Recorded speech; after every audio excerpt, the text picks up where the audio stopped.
হিন্দুদেরকে তো আগুনে পুড়িয়ে দেওয়া হয়। হ্যাঁ, সনাতন ধর্ম অথবা বৌদ্ধ ধর্মের যারা আছে তাদেরকে আগুনে পুড়িয়ে দেওয়া হয়। আগুনে পুড়িয়ে দেওয়ার পরেও দেখবেন তারা নিঃশেষ হয় না।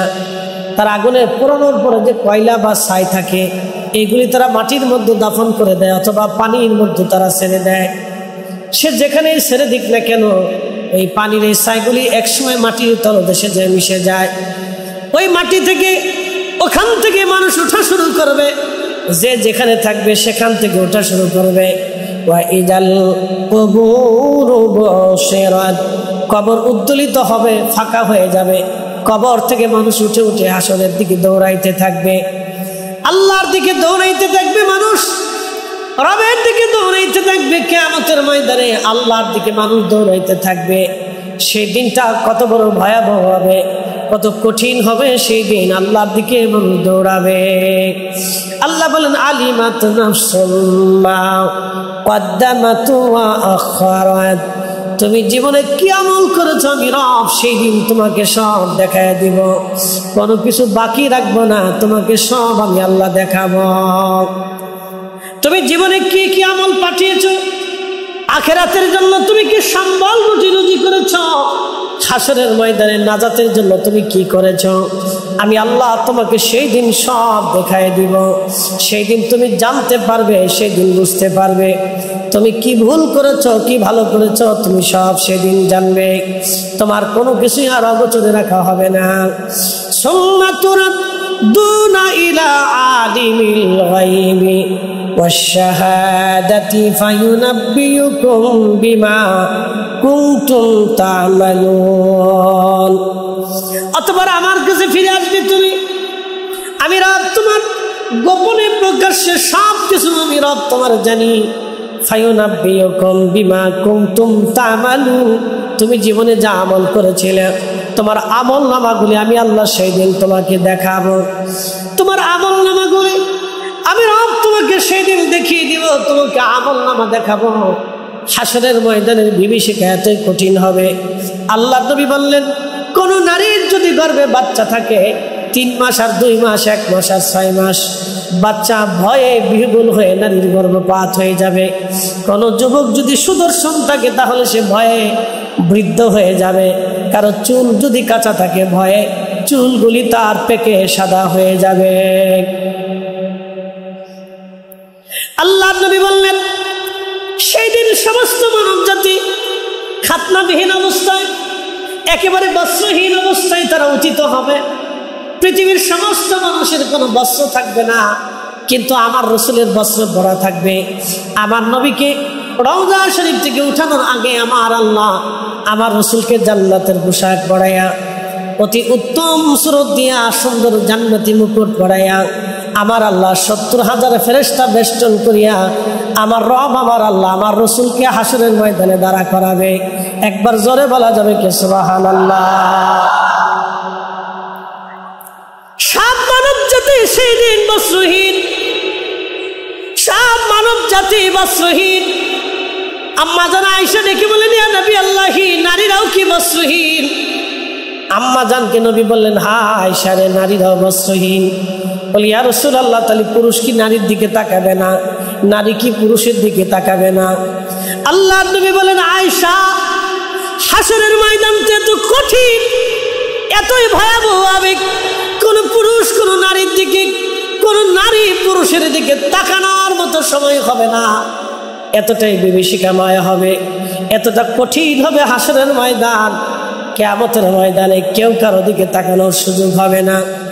আয়েশা 3 জায়গা আমার উম্মত সুনান আবু দাউদের ভিতরে হাদিসটা আসছে, নবী বলতেছেন আয়েশা রে 3টা জায়গা মানুষ মানুষকে ভুলে যাবে, কেউ কারো কথা মনেই রাখবে না, চিন্তিত পেরেশানিতে গাছন্ন করে ফেলবে।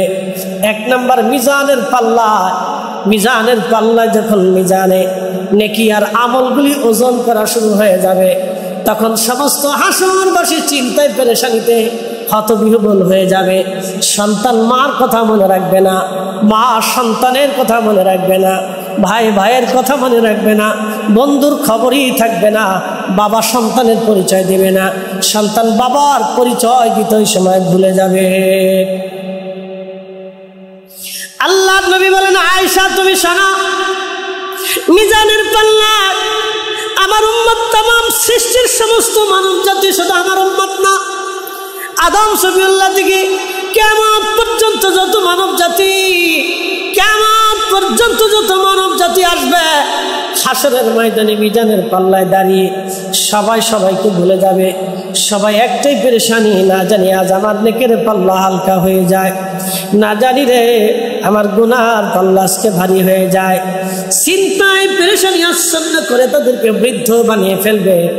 সন্তানের কথা মনে থাকবে না, কারো কথাই ওই সময় মনে থাকবে না, সবাই নিজের চিন্তায় বড় পরেশান হয়ে থাকবে।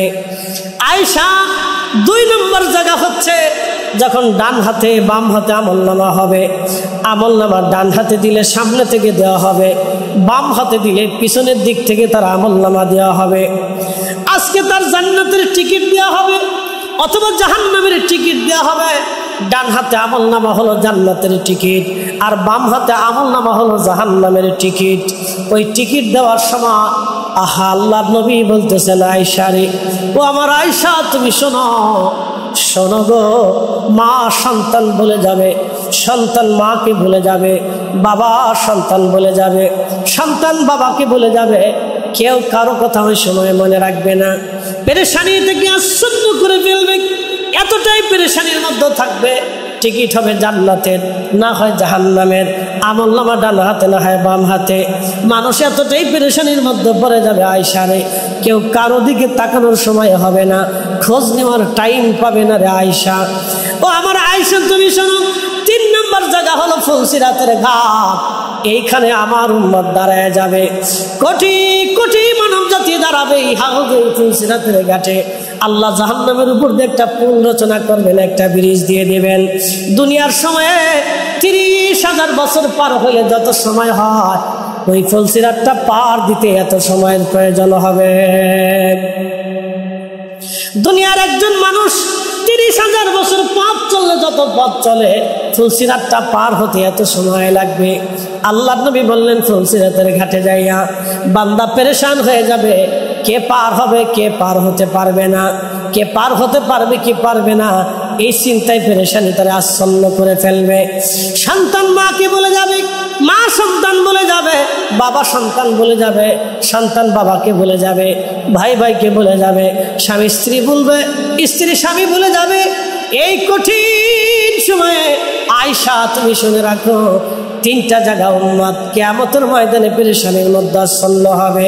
ফুলসিরাতের ঘাটে যে চিন্তায় পড়ে যাবে আয়েশা, তাহলে আপনি বুঝেন হাসরের ময়দান কত ভয়াবহ হবে, হাসরের মাঠ কত ভয়াবহ হবে, হাসর কত ভয়াবহ, হাসর কত ভয়াবহ হবে। তারজুল মালাইকাতু ওয়ার রূহ, আমার আল্লাহ বললেন কিয়ামতের ময়দানে রূহ এবং ফেরেশতাগুলি আল্লাহর দিকে দাবিত হতে থাকবে। আল্লাহ আল্লাহ, আমার আল্লাহ বলতেছেন সেই দিনটা কত বড় হবে, দুনিয়ার 50,000 বছর এক জায়গা করলে যত বড় হবে, আমার হাসরের ময়দানটা আল্লাহ রাব্বুল আলামিন তত বিরাট, একটা দিন তত বড় হবে। একবার জোরে বলা যাবে কি সুবহানাল্লাহ। নবীর ইশকে জানো দিল ভাই, ঠিক আছে, এ ভুবনে কাঁদে না, রোজ হাসরে ভাই জনতারা নবীজির দেখা পাবে না। আল্লাহুম্মা সাল্লি আলা মাওলানা মুহাম্মদ ওয়া আলা আলি সাইয়্যিদিনা বালাগাল উলা বিকামালিহি কাশাফাদ দুজা বিজামালিহি হাসানাত জামিউ খুসালিহি সাল্লু আলাইহি ওয়া আলিহি ইন্নাকা উলিতা মুবাররান মিন কুল্লি আইন কাআন্নাকা খুলিকতা কামা তাশা বালাগাল উলা বিকামালিহি কাশাফাত তুজা বিজামালিহি হাসনাত জামিউ সালিহি সাল্লু আলাইহি ওয়া আলিহি। কালিমাত করেছেন শাবানের শেষ জুমা। শাবানের শেষ জুমাতে আল্লাহ কবুল করেছেন। এই জন্য আল্লাহর আসমানে আমরা একসাথে শুকরিয়া আদায় করে বলি আলহামদুলিল্লাহ। মাহে রমজানের সওগাত, মাহে রমজানের সুঘ্রাণ আমাদের একেবারে সন্নিকটে। মাহে রমজান একেবারে আমাদের কাছাকাছি। শাবানের শেষ জুমাতে আল্লাহ কবুল করে মাহে রমজানকে সামনে রেখে আল্লাহর ঘরে আল্লাহ আমাদেরকে পৌঁছে দিয়েছে। আমাদেরকে সর্বশ্রেষ্ঠ নবী, সর্বকালের সর্বশ্রেষ্ঠ মহামানব, ইমামুল মুরসালিন ও রাহমাতুল লিল আলামিন, আল্লাহর মেহবুবের উম্মত হিসেবে আল্লাহ আমাকে এবং আপনাকে মঞ্জুর করেছেন। সেই জন্যে আল্লাহর আসমানে আমরা একসাথে আবারও শুকরিয়া করে বলি আলহামদুলিল্লাহ। আজকের খুতবার আলোচ্য বিষয় হচ্ছে কিয়ামত। তো প্রিয় উপস্থিতি, সামনে মাহে রমজান আমাদের সমাগত। তো কিয়ামতের বিভীষিকা নিয়ে আজকের খুতবার আলোচ্য বিষয়। তো প্রিয় উপস্থিতি, পৃথিবী আল্লাহ যত সুন্দর করে সাজিয়েছেন, আবার এটাকে ভেঙে তছনছ করে দিল। এটা শেষ হয়ে যাবে।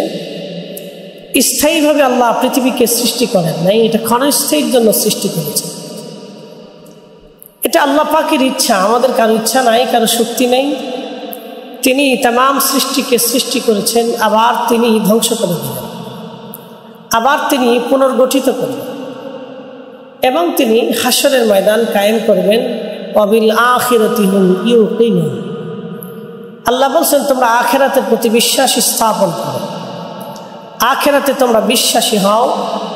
আমাদেরকে আল্লাহ আখিরাতে বিশ্বাসী হতে বলেছেন। তো পৃথিবীতে একদিন প্রলয় হবে, সারা পৃথিবী ধ্বংস হয়ে যাবে।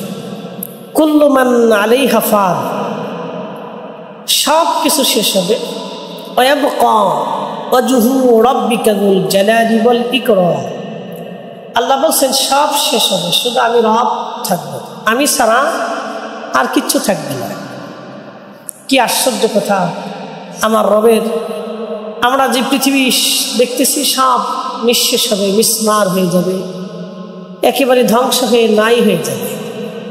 শুধু আমার রব থাকবে, শুধু আমার আল্লাহ থাকবে। প্রিয় উপস্থিতি আমার, এই যে আমরা আমাদেরকে আল্লাহ পৃথিবীতে পাঠাইলেন, একটা মধ্যবর্তী সময়ের জন্য আমরা পৃথিবীতে আসছি। ওয়া ইন্না ইলাইহি রাজিউন, আমরা আবার তিনার কাছে ফিরে চলে যাব। আবার বলি, আমরা পৃথিবীতে ক্ষণস্থায়ী একটু সময়ের জন্য এসেছি, আবার আমরা ওনার কাছে ফিরে চলে যাব। যিনি পাঠিয়েছেন আমরা সেই রবের কাছে আবার ফিরে চলে যাব। তো মাহশর প্রতিষ্ঠিত হবে, কিয়ামত কায়েম হবে।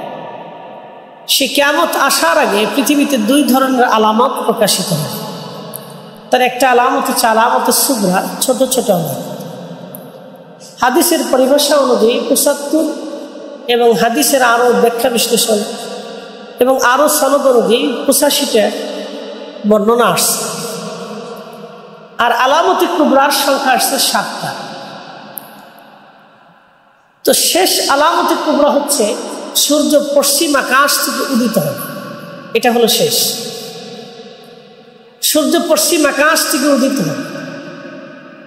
এর পিছনের কারণ হচ্ছে আশ-শামসু তাজরি লিমুস্তাকিরিন লাহা, সূর্যটা তার নির্দিষ্ট কক্ষপথে পরিভ্রমণ করে, পরিচালিত হয়। সূর্য চলতে থাকে, তো সূর্যটা একটা স্থানে যে ডুবে যায়। তো প্রিয় নবী বললেন, সাহাবীরা তোমরা কি জানো সূর্য কোথায় যে ডুবে?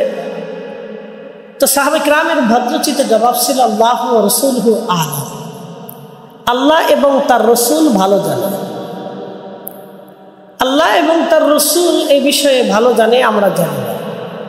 তো প্রিয় নবী বললেন সাহাবীরা, সূর্যটা আরশে মুআল্লার নিচে যে সিজদা দিয়ে তাসবিহ পড়ে, তাসবিহ পড়ে সূর্য আল্লাহকে বলে, ইয়া রাব্বি, আপনি আমাকে সৃষ্টি করেছেন পৃথিবীতে আলো দেওয়ার জন্য, আমি আপনার কুদরতি কদমে সিজদায় পড়েছি, আপনি অনুমতি দিলে আবার আমি উদিত হয়ে পৃথিবীতে আলো ফিরিয়ে নিয়ে যাব, আর যদি অনুমতি না দেন তাহলে আপনার কুদরতি কদমে আমি সিজদায় পড়ে থাকব। তো আল্লাহর নবী বললেন সূর্যটাকে আল্লাহ অনুমতি দেন, আবার পূর্বাকাশ থেকে সূর্য উদিত হয়, আবার পশ্চিমে ডুবে যায়। আপনি দেখেন পৃথিবীর জ্ঞান বিজ্ঞান উচ্চ শিখরে আরোহিত, পৃথিবীর মেধা অনেক উচ্চ শিখরে তারা আরোহণ করছে। পৃথিবীর মানুষের মেধা, পৃথিবীর সমস্ত মেধা একত্রিত হলো কি সূর্যটাকে নিয়ন্ত্রণ করা সম্ভব? সম্ভব। তার অর্থ হচ্ছে আমরা আল্লাহর কাছে বড় অসহায়, আমরা হীন এবং ক্ষীণ এবং দুর্বল। তো আল্লাহর নবী বলতেছেন কিয়ামতের পূর্ব সময়ে আল্লাহ সূর্যটাকে অনুমতি দেবে না, দেবে না, দেবে না, দেবে না, দেবে না, দীর্ঘ সময় আল্লাহ অনুমতি দেবে না। তো মিনিমাম পৃথিবীর বয়স অনুযায়ী 6 মাস পর্যন্ত এরকম একটা টাইম আল্লাহ সূর্যকে উদয় হওয়ার অনুমতি দেবে না। হঠাৎ করে রব বলবেন সূর্য তুমি উদিত হও, তো সূর্য তখন পশ্চিম আকাশে যাওয়ার আর সুযোগ হবে না, দুঃখিত পূর্ব আকাশে যাওয়ার আর সুযোগ হবে না, সূর্যটা পশ্চিম আকাশ থেকে উদিত হওয়া শুরু করে। এটা হচ্ছে কিয়ামতের আলামতের কুবরার সর্বশেষ আলামত। তখন পৃথিবীর দক্ষিণ মেরু থেকে একটা শীতল বাতাস প্রবাহিত হবে, এই বাতাসে রোগাক্রান্ত হয়ে পৃথিবীর সমস্ত ঈমানদার মারা যাবে। শেষ সময়ে আল্লাহকে আল্লাহ বলার মতো আর কেউ থাকবে না, আল্লাহকে আল্লাহ ডাক দেওয়ার মতো আর কেউ অবশিষ্ট থাকবে না। ঠিক তখনই আল্লাহ ইসরাফিল আলাইহিস সালামকে বলবেন তোমার সিংহায় তুমি বাঁশি বাজাও। এত কঠিন এবং বিকট আওয়াজ হবে, প্রচন্ড আওয়াজে তাম সৃষ্টি ভেঙে চুরমার হতে থাকবে।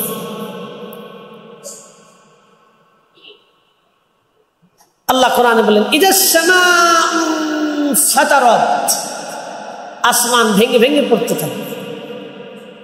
ওয়া ইদাল কাওয়াকিবু তাসারাত, সমস্ত নক্ষত্রগুলি ছিন্ন বিচ্ছিন্ন হয়ে যাবে। ওয়া ইদাল বিহারু ফুজ্জিরাত, সমুদ্র উদ্বেলিত হবে। ইযা সুলজিলাতিল আরদু জিলজালাহা, পৃথিবী কাঁপতে থাকবে, ভূমিকম্প, প্রচন্ড আকারে ভূমিকম্প হতে থাকবে। ইযা সুলজিলাতিল আরদু জিলজালাহা ওয়া আখরাজাতিল আরদু আসফালাহা, জমিনের সব কিছু জমিন বের করে দেবে, সোনা দানা টাকা পয়সা জহরত মণি মুক্তা খনিজ সম্পদ সব বের করে দেবে। ওই মুহূর্তটা এত কঠিন হবে, প্রিয় নবী বললেন পৃথিবীর সব কিছু পৃথিবী বের করে দিবে, স্বর্ণের বিরাট বড় খনি পড়ে থাকবে। যারা দুনিয়াতে সম্পদের জন্য লড়াই করেছিল, মানুষ হত্যা করেছিল, দুনিয়াতে এই সম্পদের জন্য যারা ঝগড়া করেছিল, মানুষ হত্যা করেছিল, মানুষের কষ্ট দিয়েছিল, তারা এই সম্পদের পাশে দাঁড়ায় আফসোস করে বলবে আহা, আজকে এত স্বর্ণ দন্না মানি মুক্তা পড়ে আছে, নেওয়ার মতো কেউ নাই, অথচ আমরা দুনিয়াতে এই সম্পদ নিয়ে মারামারি কারাকারি করলাম, কতই না ভুল করেছিলাম, কতই না ভুল করেছিলাম, কত না ভুল আমরা করেছিলাম। হাসরের ময়দানে মানুষগুলি আফসোস করবে, দুনিয়ার এই সম্পদ নিয়ে আমরা লড়াই করেছিলাম, কত বড় ভুল আমরা করেছি, কত বড় অন্যায় আমরা করলাম, হায় আফসোস।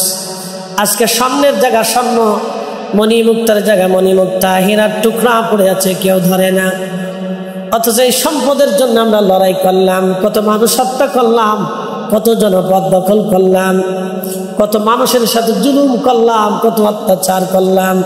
হায় আফসোস, আমরা যদি এগুলি না করতাম আজকে আমাদের নাজাত হয়ে যাইতো। মানুষ ওই সময় শুধু আফসোস করতে থাকবে। وَإِذَا الْقُبُورُ بُعْثِرَتْ عَلِمَتْ نَفْسٌ مَّا قَدَّمَتْ وَأَخَّرَتْ। আমার রব আমার আল্লাহ বললেন, কবর উদ্দোলিত হবে।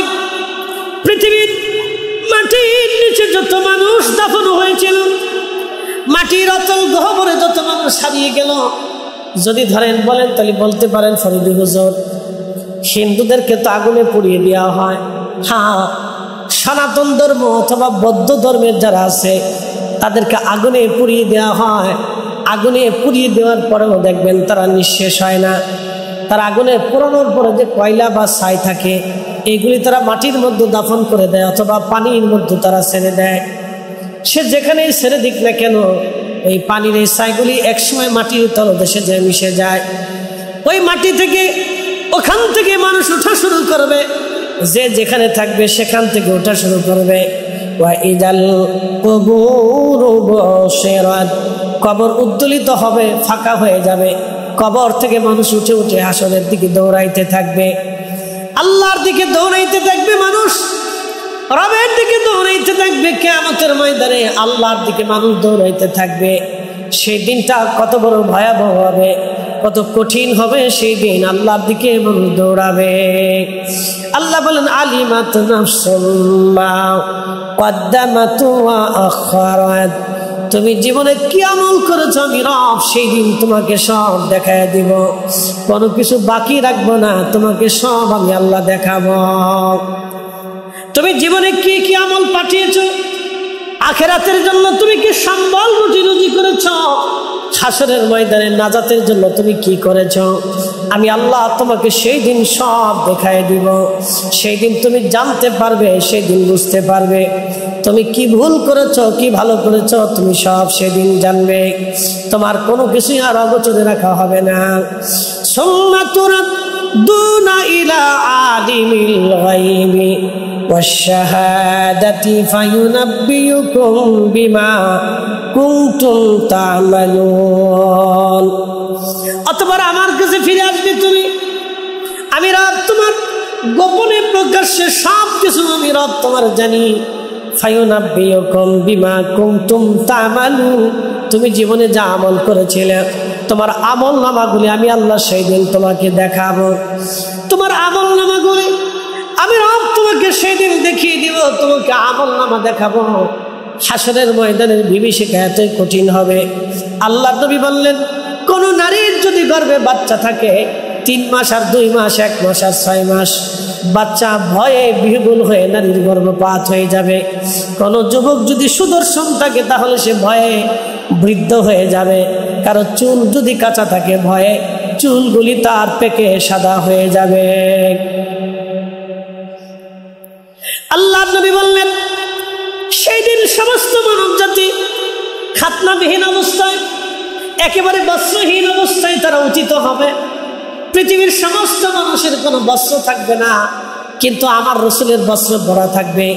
আমার নবীকে রওজা শরীফ থেকে উঠানোর আগে আমার আল্লাহ আমার রসুলকে জান্নাতের পোশাক পরাইয়া, অতি উত্তম সুরত দিয়া সুন্দর জান্নাতি মুকুট পরাইয়া আমার আল্লাহ 70,000 ফেরেশতা বেষ্টন করিয়া আমার রব আমার আল্লাহ আমার রসুলকে হাসরের ময়দানে দাঁড়া করাবে। একবার জোরে বলা যাবে কি সুবহানাল্লাহ। সব মানব জাতি সেই দিন বস্ত্রহীন, সব মানব জাতি বস্ত্রহীন। আম্মা জান আয়েশা ডেকে বলেন, ইয়া নবী আল্লাহি, নারীরাও কি বস্ত্রহীন? আম্মা জানকে নবী বললেন, হ্যাঁ আয়েশা রে, নারীরাও বস্ত্রহীন। বলি, ইয়া রাসূলুল্লাহ, তাহলে পুরুষ কি নারীর দিকে তাকাবে না, নারী কি পুরুষের দিকে তাকাবে না? আল্লাহ নবী বলেন, আয়েশা, হাসরের ময়দানটা এত কঠিন, এতই ভয়াবহ আবেগ, কোন পুরুষ কোন নারীর দিকে, কোন নারী পুরুষের দিকে তাকানোর মতো সময় হবে না। এতটাই বিভীষিকাময় হবে, এতটা কঠিন হবে হাসরের ময়দান। কিয়ামতের ময়দানে কেউ কারো দিকে তাকানোর সুযোগ হবে না। আয়েশা, 3 জায়গা আমার উম্মত সুনান আবু দাউদের ভিতরে হাদিসটা আসছে, নবী বলতেছেন আয়েশা রে, তিনটা জায়গা মানুষ মানুষকে ভুলে যাবে, কেউ কারো কথা মনেই রাখবে না, চিন্তিত পেরেশানি থেকে আচ্ছন্ন করে ফেলবে। এক নাম্বার মিজানের পাল্লা, মিজানের পাল্লায় যখন মিজানে নেকি আর আমলগুলি ওজন করা শুরু হয়ে যাবে, তখন সমস্ত হাসরবাসী চিন্তায় পেরেশানিতে হতবিহ্বল হয়ে যাবে। সন্তান মার কথা মনে রাখবে না, মা সন্তানের কথা মনে রাখবে না, ভাই ভাইয়ের কথা মনে রাখবে না, বন্ধুর খবরই থাকবে না, বাবা সন্তানের পরিচয় দেবে না, সন্তান বাবার পরিচয় দিতে ওই সময় ভুলে যাবে। আল্লাহ নবী বলেন আয়েশা তুমি শোনো, মিজানের পাল্লা আমার উম্মত, তামাম সৃষ্টির সমস্ত মানব জাতি, শুধু আমার উম্মত না, আদম সফিউল্লাহ থেকে কিয়ামত পর্যন্ত যত মানব জাতি, কিয়ামত পর্যন্ত যত মানব জাতি আসবে, হাসরের ময়দানে মিজানের পাল্লায় দাঁড়িয়ে সবাই সবাইকে ভুলে যাবে। সবাই একটাই পেরেশানি, না জানি আজ আমার নেকের পাল্লা হালকা হয়ে যায়, না জানি রে আমার গুনার পাল্লা আজকে ভারী হয়ে যায়। চিন্তায় পেরেশানি আচ্ছন্ন করে তাদেরকে বৃদ্ধ বানিয়ে ফেলবে। সন্তানের কথা মনে থাকবে না, কারো কথাই ওই সময় মনে থাকবে না, সবাই নিজের চিন্তায় বড় পেরেশান হয়ে থাকবে।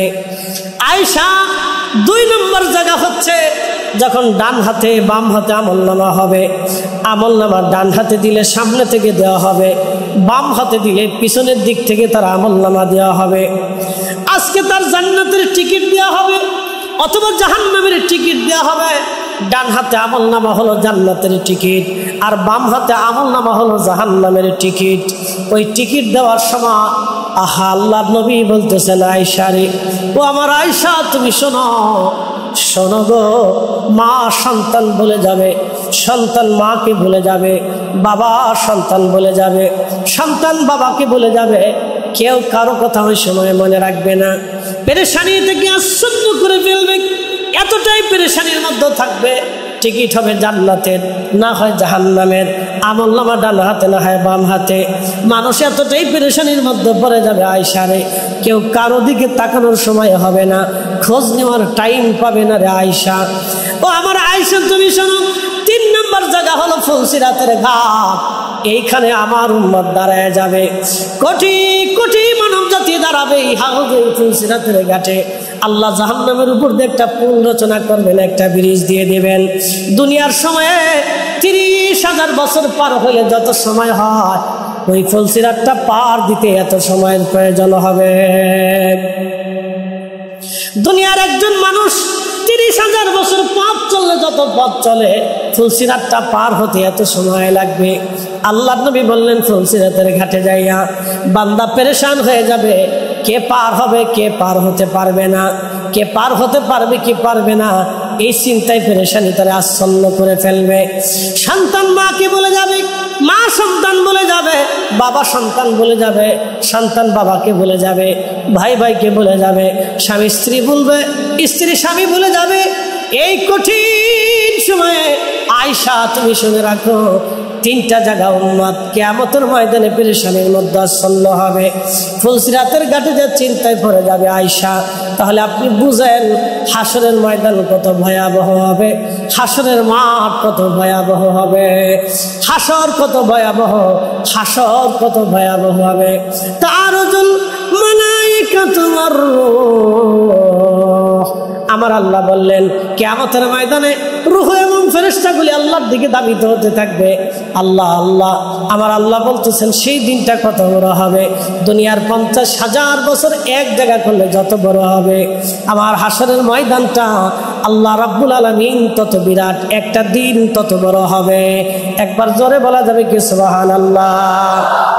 সাহাবায়ে কিরাম আরজ করলেন, ইয়া রাসূলুল্লাহ, এত লম্বা হাসরের একটা মাঠে উম্মতের কি উপায় হয়ে যাবে? নবীজি ডাক দিলেন, আমার সাহাবীরা পেরেশানি নিও না, চিন্তা নিও না, আমার ইমানদার উম্মত যারা হবে, আমার ইমানদার উম্মত যারা হবে, আমার ইমানদার উম্মত 2 রাকাত সালাত আদায় করতে যত সময় মনে হবে, আমার ইমানদার উম্মতেরা হাসরের ময়দানটা তত সময় মনে হবে।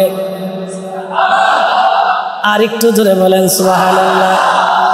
আমার ইমানদার উম্মত 2 রাকাত নামাজ পড়তে যত সময় দুনিয়ার 50,000 বছর এক জায়গায় করলে যত বিরাট, হাসরের একটা দিন হবে তত বিরাট। কিন্তু আমার ইমানদার উম্মতের জন্য সুসংবাদ হলো, 2 রাকাত নামাজ পড়তে আমার উম্মতের যত সময় দরকার হয়, আমার ইমানদারের জন্য হাসরের ময়দানটা তত সময় হবে। সে বুঝতেই পারবে না এত 1000 বছর কেমনে পার হয়ে চলে গেল, এত 1000 বছর কেমনে পার হয়ে চলে গেল, সে বুঝতেই পারবে না। আমার আল্লাহ, আমার আল্লাহ আরশে মুআল্লার ছায়া ছাড়া সেই দিন ছায়া হবে না, হাউজে কাউসারের পানি ছাড়া সেই দিন পানি হবে না। আল্লাহর নবী বললেন, দুনিয়ার মধ্যে যারা ন্যায় বিচার করবে, আমার রব আমার আল্লাহ হাসরের ময়দানে আরশে মুআল্লার ছায়ার নিচে তারে জায়গা করে দেবে। দুনিয়াতে যার দিল মসজিদের সাথে ঝুলে থাকে, বলে হুজুর মসজিদের সাথে দিল কেমনে ঝুলে থাকে? একবার নামাজ পড়ে বের হলে আবার নামাজের জন্য তৈরি হয়। কখন মসজিদ আসবে? দিলটা মসজিদের মুখী হয়ে থাকে, রুজু হয়ে থাকে। মসজিদে না আসলে তার দিল ভালো লাগে না, অন্তর ভালো লাগে না, সে মসজিদে এসে নামাজের জন্য চলে আসে, বারবার বারবার মসজিদে আসে। আল্লাহ রসুল বললেন, যার দিলটা মসজিদের সাথে লটকানো থাকে, কিয়ামতের ময়দানে আমার আল্লাহ আরশে মুআল্লার নিচে তার জায়গা বরাদ্দ করে দিবে। 3 নম্বর ওই বান্দা যে ডান হাতে দান করলো কিন্তু বাম হাতে জানলো না, সে এমন ভাবে দান করলো ইখলাসের সাথে, শুধু আল্লাহর জন্য দান করবে, শুধু আল্লাহকে খুশি করার জন্য আল্লাহর পথে সদকা দিবে। আল্লাহর নবী বললেন, আরশে মুআল্লার নিচে আমার আল্লাহ কিয়ামতের ময়দানে তার জায়গা করে দেবে। প্রিয় উপস্থিতি, আরশে মুআল্লাতে আল্লাহর নবীজি বলতেছেন তার জায়গা বরাদ্দ হয়ে যাবে যে ইখলাসের সাথে দান করবে, ডান হাতে দান করবে, বাম হাতে জানবে না। দান করার পরে মনে কোনো কল্পনার উদয় হবে না, এত টাকা দিয়ে দিলাম, থাকলে আমারও লাভ হইতো, এই চিন্তা আসবে না। দান করবে আল্লাহকে খুশি করার জন্য, আল্লাহকে সন্তুষ্ট করার জন্য যারা দান করবে, ইখলাসের সাথে যাদের দান হবে, আল্লাহর নবী বলতেছেন আরশে মুআল্লার নিচে তার জায়গা বরাদ্দ হবে। আর আরেক বান্দার জায়গা বরাদ্দ হবে হাসরের ময়দানে আরশে মুআল্লার নিচে। দুনিয়াতে একজন আরেকজনকে আল্লাহর জন্য মহব্বত করেছিল, একজন আরেকজনকে আল্লাহর জন্য মহব্বত করেছিল, আল্লাহর জন্য মহব্বত করেছিল, আল্লাহর জন্য ভালোবাসা রেখেছিল। কিয়ামতের ময়দানে আমার আল্লাহ তাদেরকে আরশে মুআল্লার নিচে জায়গা করে দিবে। আর এক বান্দাকে জায়গা করে দিবে ওই যুবক, সুন্দরী রূপসী কোনো নারী তাকে জেনার জন্য আহ্বান করেছিল, এই যুবকটা ওই সুন্দরী নারীর প্রস্তাবে প্রত্যাখ্যান করে আল্লাহর ভয়ে এই যুবক ফিরে চলে এসেছিল, ওই নারীর সাথে জেনা করে নাই। আমার রাসূল বলতেছেন কিয়ামতের ময়দানে আমার আল্লাহ ওই যুবককে আরশে মুআল্লার নিচে জায়গা বরাদ্দ করে দেবে। সেদিন আরশে মুআল্লার ছায়া ছাড়া আর কোনো ছায়া হবে না, হাউজে কাউসারের পানি ছাড়া আর কোনো পানি হবে। আমার উম্মত তোমরা শোনো, হাউজে কাউসারটা আল্লাহ আমার জন্য বরাদ্দ করে দিল। ইন্না আ'তাইনাকাল কাউসার, হুজুর আমি নিশ্চয় আপনাকে হাউজে কাউসার দিয়ে দিয়েছি। প্রিয় নবীজিকে সাহাবা ইকরাম বলেন, ইয়া রাসূলুল্লাহ কাউসার কি?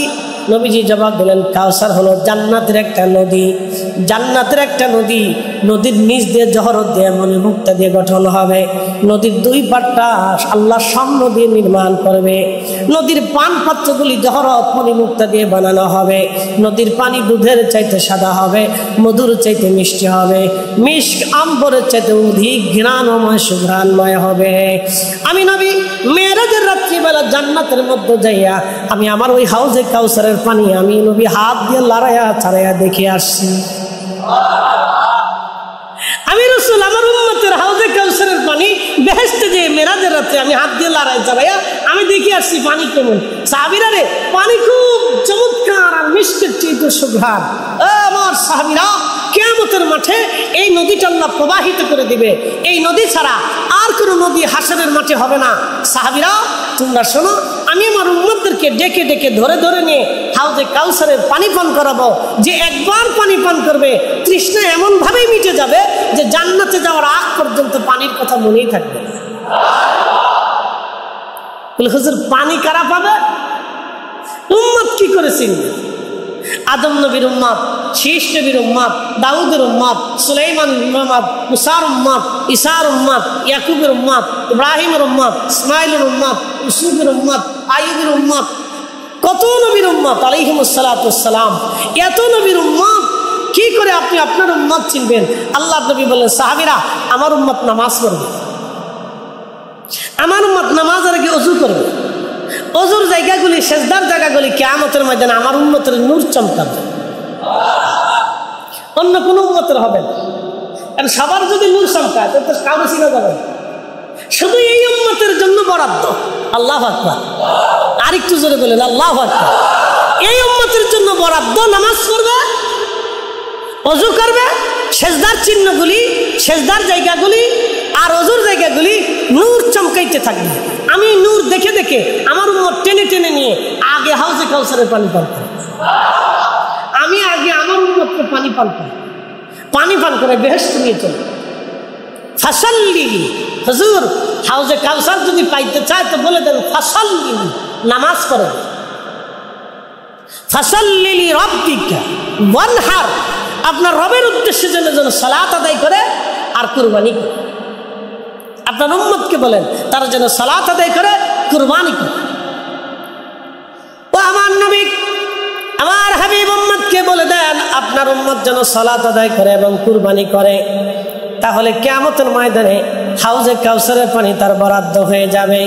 আর আরেকজনকে হাউজে কাউসারের পানি নবী পান করাবেন। নবী নিজে ওয়াদা করেছেন, আমার উম্মত রোজাদারকে যদি তোমরা পেট পুরে তৃপ্তির সাথে খাবার খাওয়াও, তৃপ্তির সাথে যদি রোজাদারকে তুমি খাদ্য খাওয়াও, তার কলিজা যদি তুমি ঠান্ডা করে দাও, তারে পানীয় পান করাও, তৃপ্তির সাথে যদি তুমি তারে খাওয়াও, আমার উম্মত আমি নবী ওয়াদা করলাম কিয়ামতের ময়দানে আমি তোমাকে তৃপ্তির সাথে হাউজে কাউসারের পানি পান করাইয়া দেব। এমন ভাবে তৃষ্ণা মিটে যাবে, জান্নাতে যাওয়ার আগ পর্যন্ত তোমার পানির কথা মনে থাকবে না। ইফতার করাইলে, জোরে বলেন কি করাইলে? ইফতার করাইলে, রোজাদারকে ইফতার করাইলে, তৃপ্তির সাথে ইফতার করাইলে আল্লাহ রাসূল বললেন তোমাকে আমি হাউজে কাউসারের পানি পান করাবো। আমি ওয়াদা করলাম তোমাকে হাউজে কাউসারের পানি পান করাবো, আর এমন ভাবেই তোমার তৃষ্ণা নিভাইয়া দিব, মিটাইয়া দিব, এমন ভাবে তোমার তৃষ্ণা মিটে যাবে যে বেহেশত যাওয়ার আগ পর্যন্ত পানির কথা তোমার মনেই থাকবে। একসাথে বলি সুবহানাল্লাহ। রমজান সমাগত, শাবানের শেষ জুমা আছে, আগামীকাল থেকে সেহরি তারাবির সুযোগ হয়তো হতেও পারে যদি আল্লাহ দয়া করে, আল্লাহর ইচ্ছার উপরে। তো প্রত্যেক মাহে রমজানে আপনারা ইফতার করা এই বছর কি বন্ধ হবে না চলবে?